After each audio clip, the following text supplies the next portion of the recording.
Pinsala'y ikinamada o binibining may salamangka. You've turned my limbics into a bouquet. Marami akong nababasang comments na kung ano daw ba yung ikinamada tapos yung limbics. Sasagutin ko yung tanong na yun sa video na to ngayon. Ikinamada or ikamada. Nadidinig ko siya sa mga kargador, especially pag isasalansan sa truck. Sinasabi nila na ikamada mo na maayos. Meaning ng ikamada or ikinamada ay inorganize.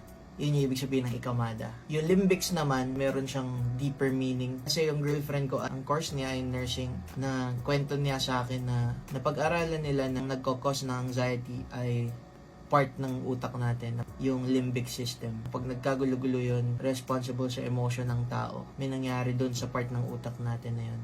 Merong taong dadating sa buhay natin na kahit ang gulo-gulo ng isip natin, kahit hindi maganda yung nangyayari sa paligid, nagbibigay ng peace of mind sa'yo. Hindi man instant maayos yun, at least may nagpapaalala sa'yo na magiging okay din ang lahat.